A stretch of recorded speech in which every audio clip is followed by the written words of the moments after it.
Hey there guys, and welcome back to In Defense Of. Last time we talked about Super Mario Sunshine, card in the corner if you haven't seen it, but today we're talking about something a little more topical. Aliento de la Naturaleza. Obviously the game is being hailed as a masterpiece across the board, so it's not like it needs people to run to its defense or anything, but one aspect of the game is causing some mixed reactions. Weapons are brittle and they break. Kind of a lot. It's understandable that a lot of people would find this annoying, but I'm going to tell you why I think it's a stroke of expert game design and how it's helped me tremendously in my Hyrule adventure. Now, I'm not going to say that I'm certain this is a 100% flawless system. There very well may be a better way to do this, I just don't know yet. I've only explored about a third of the map, and I haven't even beaten any temples yet, so there could be any number of factors that make me think, yeah, they could have done it this way, or they should have tweaked this one tiny thing.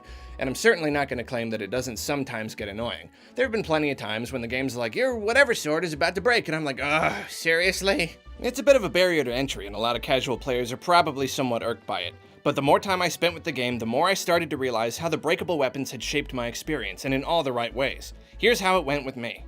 In the very beginning, naturally, I'm using sticks and clubs that break after just a few hits. It's not a problem though, because these are plentiful, scattered all over the place. Here I learn the basics of combat and item management. But once I leave the plateau, I start finding better stuff, and suddenly I'm faced with a dilemma. It all still breaks very easily, but it does much more damage, making it very precious, something I absolutely don't want to waste. This essentially forces me to rethink how to approach battles. Combined with the fact that I take damage easily and have to manually recover my own hearts, it encourages me to find other ways to kill baddies. I'm led naturally through simple necessity into exploring the game's other mechanics. If battling were just as hard, but I had a sword that didn't break, or if they all took a lot longer to break, I would have just gotten better at fighting and left it at that. I'm Link, I'm a swordsman. Got a problem? Kill it with a sword, that's what Link does.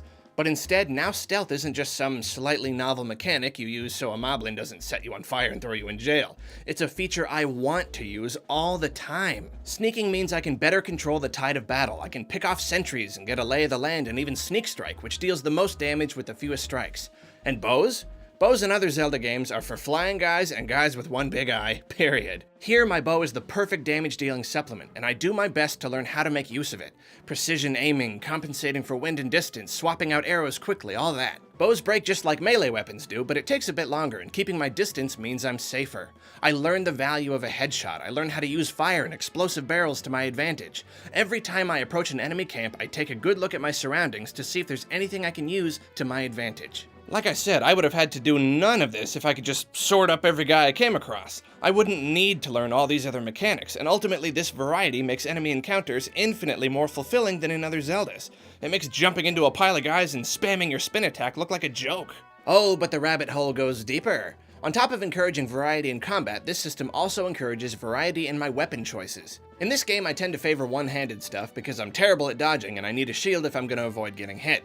But this of course means that my smaller swords and clubs are always in short supply, and I'm left with an inventory full of spears and greatswords that I need to use up. Once more, if I had the option to just use a broadsword forever, I would have done it. But being literally forced to use spears on occasion teaches me how valuable their speed and reach can be in certain situations. Greatswords and other large two-handers are so slow that at first I don't know how to do anything with them without getting blasted after every hit, but I have so many that I teach myself how to properly fight with them, and of course discover how perfect they are for dealing huge amounts of damage to large enemies. One battle with a very large and very difficult enemy that I won't show here requires that I get in 1 or 2 hits, then put away my sword and pop out my shield for a parry in a split instant, then follow up with another blow. Some attacks require me to jump away, and I'm forced to do so with perfect accuracy. I go into the battle expecting to rely mostly on my supply of bomb arrows, getting in a few lame hits between tumbling around and pigging out on apples and boar meat, but I come out of it a pro at perfect blocks and flurry strikes with a damage-dishing greatsword. The spoils I earn for slaying that beast are sweet, but nothing is more rewarding than the lesson, the new tools in my toolkit, so to speak.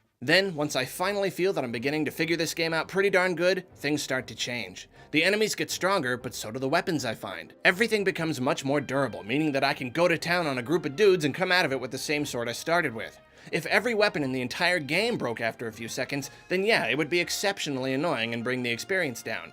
But as my skill goes up, so does durability. And now I'm at a point where my inventory is constantly full of murderous implements that get a ton of use before shattering. And I know how to perfectly utilize each one. Okay, I'm still not the best at combat, but at least I get what I'm supposed to be doing, even if my reaction time is garbage and I have a tendency to panic. This full inventory thing brings up an interesting point though, and one that a number of people have made. You've got a game that throws offensive items at you by the boatload and an inventory that's always full, forcing you to ditch stuff all the time. Sound familiar?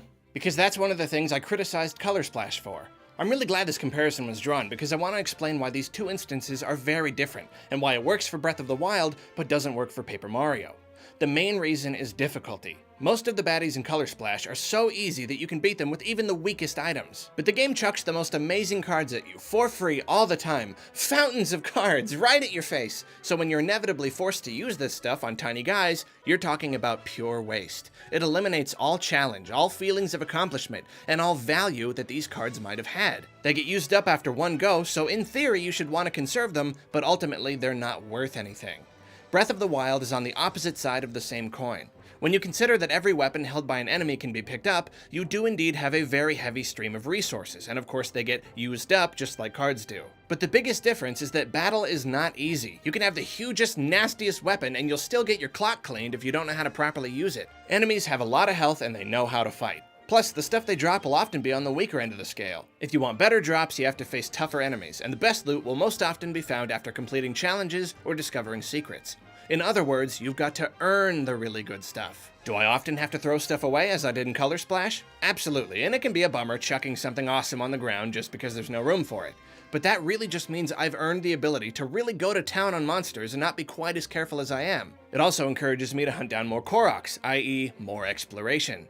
For a while I wished there was a way to store all the weapons I find somewhere, but I've realized that that would undermine this whole system. I could go back to not being careful or using variety in combat at all, because every time I broke all my stuff over a moblin's head, I could just warp back to my magic chest or whatever and top off my inventory again. The game throws a lot of goodies at you, but choosing what you keep around is part of the fun and the strategy. It places a bigger emphasis on using your noggin and being careful, and that's really what the game is all about.